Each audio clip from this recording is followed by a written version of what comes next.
नमस्कार, मैं रोहित कुमार। आप देख रहे हैं आई भारत न्यूज। मैं आ चुका हूं अराफ गांव में और हमारे साथ बातचीत करने के लिए विक्रम विधानसभा के भारतीय जनता पार्टी के जो उम्मीदवार बता रहे हैं विमल कुमार जी हैं उर्फ मनोज कुमार जी। तो मैं उनसे आज बात करूंगा कि विक्रम विधानसभा की जो समस्या रही है, किसानों की समस्या रही, युवा वर्ग की समस्या रही है, बेरोजगारी की समस्या रही है, इस मुद्दे पर खास बातचीत करने के लिए हमारे साथ मनोज शर्मा जी जुड़ चुके हैं। नमस्कार सर, मेरे चैनल में आपका बहुत बहुत स्वागत है। आपका भी अभिनंदन है सर। तो ये विक्रम विधानसभा का जो मतलब युवा है, बेरोजगारी का है, किसानी मामला है, तो ऐसे में क्या आप मतलब अगर विधानसभा चुनाव जीत कर अगर विधानसभा में जाते हैं तो युवाओं के लिए क्या कुछ खास करेंगे? देखिए, हमारा 2-3 मुद्दा है। सबसे प्रथम मुद्दा तो हमें किसान परिवार से आते हैं और पूरे हिंदुस्तान में आज भी 80% जो आबादी है वो कहीं ना कहीं किसानी से, खेती से जुड़ा हुआ है। तो इस क्षेत्र के किसानों के लिए सिंचाई की समुचित व्यवस्था हो तो अपने आप में जब सिंचाई की समुचित व्यवस्था हो जाएगी तो फसल अच्छा होगा, और फसल अच्छा होगा तो उनका अच्छा मार्केटिंग हो, उनको अच्छा दाम मिले, लाभकारी मूल्य मिले। गांव सरासत जैसा बड़ा गांव, आपका बड़ा जैसा बड़ा गांव, दतियाना जैसा बड़ा गांव, गोड़खड़ी जैसा बड़ा गांव, अजवा जैसा बड़ा गांव, पिथवा जैसा बड़ा गांव, शेखपुरा जैसा बड़ा गांव, चिरौड़ा जैसा बड़ा गांव। मैं इस हर गांव में एक स्टेट ट्यूबवेल की जरूरत है। जो स्टेट ट्यूबवेल लगेगा तो सिंचाई की व्यवस्था सुदृढ़ हो जाएगी, और सिंचाई की व्यवस्था सुदृढ़ हो जाएगी तो किसान आत्मनिर्भर हो जाएगा। वो सबसे ज्यादा तो दिक्कत किसानों को इस बात के लेकर के होती है कि जब सिंचाई की व्यवस्था नहीं है तो उसको धान क्या होगा, गेहूं क्या होगा, वो बेचारा खाएगा क्या?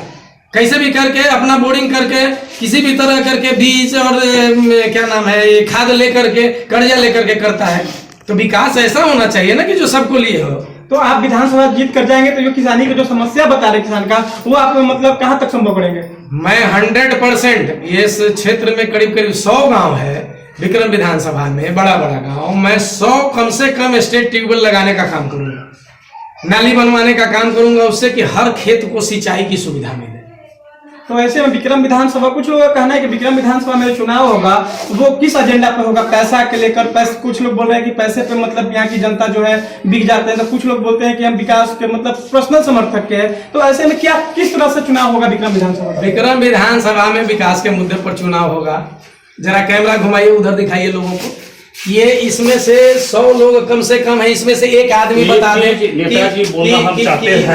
एक मिनट कि पैसा पर कौन आदमी बिका है, किस आदमी को पैसा पर वोट देके हम खरीद सकते हैं, और ना हमारे पास उतना पैसा है। ये वो लोग बात करते होंगे जिनके पास अकूत संपत्ति होगी, 2 नंबर का दलाली से कलाली से कमाया हुआ पैसा होगा। हमारा तो घर यहीं पे है और हमको सब जानता है कि मैं कितनी कमाई करता हूँ और क्या करता हूँ। तो जो इसके पास अकूत संपत्ति हो, काला धन होगा, उल्टा सीधा से पैसा आएगा, वही पैसा देके खरीदेगा। हमारी औकात नहीं है पैसा देकर खरीदने की। हम विकास का एजेंडा पे काम करते हैं और विकास करेंगे, ये मेरा मूल मुद्दा है। तो चाचा जी आप क्या क्वेश्चन कर रहे थे? क्वेश्चन कर रहे थे सर का कहाँ मकान हुआ? मेरा सिलहौरी मकान है। सिलहौरी मकान हुआ है।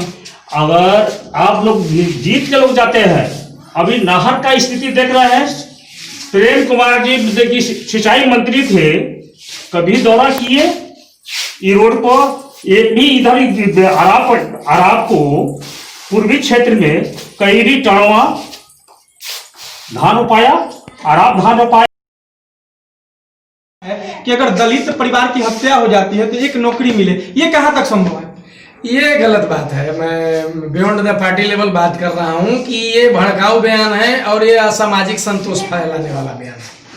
तो ऐसे में कि मतलब किस ढेर जो जनता का कहना है कि नीतीश कुमार जी जो स्टेटमेंट ये दिए हैं उसमें दलित परिवार का जो है कि मतलब गोली मारो और नौकरी पाओ, तो ये स्टेटमेंट कहाँ तक सही है जनता की? नीतीश कुमार ने ये नहीं कहा कि गोली मारो और नौकरी। नहीं, जनता कह रही है। जनता कह रही है तो जनता की समझ अपनी होती है, सरकार की समझ अपनी होती है। हालांकि मैं इस बात से इत्तेफाक नहीं रखता हूं। मैं आपको पहले भी बताया कि ये जो स्टेटमेंट है कि दलित परिवार की हत्या हो जाएगी तो उसमें एक नौकरी मिलेगा, बाकी परिवार कहाँ जाएंगे? जो पिछड़े हैं, अति पिछड़े हैं, जो स्वर्ण हैं, उन लोगों का क्या होगा? तो एक दलित परिवार में तो वो तो एक मान लीजिए कोई दारू पी करके, कोई किसी तरह के काम करके गोली मार देता है, उसकी हत्या हो जाती है। इसमें तो ये भी बात हो सकती है कि हत्या क्षेत्र में तो हमारा ठीक ठाक ही है, ऊपरी नेतृत्व ही मुझे चाहता है, ऊपरी नेतृत्व में हम सब मिला जुला के ठीक है। मुझे टिकट पार्टी देगी और टिकट तो पार्टी ही देती है, पार्टी समझ रही है कि कौन क्या कर रहा है क्या नहीं कर रहा है। यहाँ से जो सिटिंग एमएलए हैं सिद्धार्थ शर्मा जी, तो उन्होंने विक्रम विधानसभा के लिए जो मतलब कहा कि मैं बहुत सा कार्य कर रहा हूँ, तो क्या लगता है कि सर मतलब विक्रम विधानसभा जो सिद्धार्थ सिंह जो काम कर रहे हैं उनके प्रति आपका क्या रुझान है? देखिए, मेरा रुझान किसी के प्रति कुछ नहीं है, खास करके उन जैसे नेताओं के लिए जो डपरसोखी हो, झूठा हो, लबड़ा हो। यहाँ हम देख रहे हैं कि विक्रम विधानसभा में सिर्फ 2 व्यक्ति आज तक विकास किया है।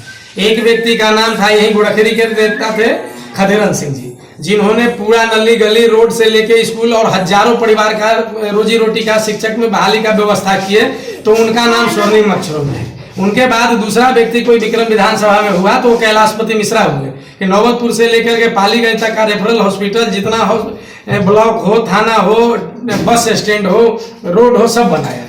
और बाकी लोग क्या किए? और विकास की बात कर रहे हैं आप। इस जिस अराब गांव में बैठे हुए, मैं सरासत से होके आ रहा हूँ, सरासत गांव का देख लीजिए, आधा घंटा लगा मुझे सरासत गांव से निकलने में। ये अराब गांव में वो जहाँ स्टेट बैंक से लेकर के चौराहा तक और जहाँ मैं पोस्ट ऑफिस तक आया हूँ, वहाँ का नली का, गली का व्यवस्था देखिए, रोड का व्यवस्था देखिए, तो क्या बात करेंगे?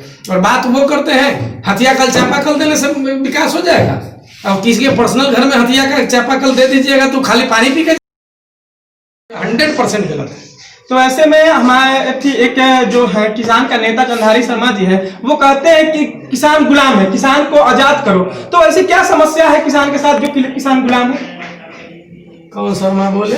चंद्रहारी शर्मा जी हैं, किसान का युवा प्रकोष्ठ का मतलब जो नेता है, तो मतलब वो बोलते हैं किसान गुलाम है, किसान को आजाद करो। तो किसान कहाँ पे गुलाम? किसान कहीं नहीं गुलाम है, किसान का हर गुलाम है।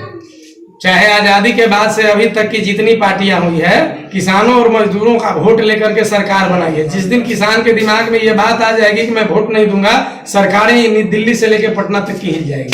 सरकार जो है सो कि कभी भी किसानों को वोट में काम करने की बात होगी, ना कि जो है सो कि किसान को कौन गुलाम कहता है। जो गुलाम कहता है वो खुद गुलामी मानसिकता का शिकार है।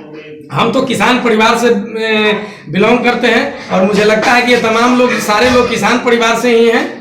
और किसान गुलाम हो जाएगा तो फिर देश कैसे बचेगा? तो ऐसे में अगर आप विक्रम विधानसभा से मतलब आपकी जो बीजेपी से आपकी मतलब जो टिकट है, कितना % कंफर्म माना जा रहा है?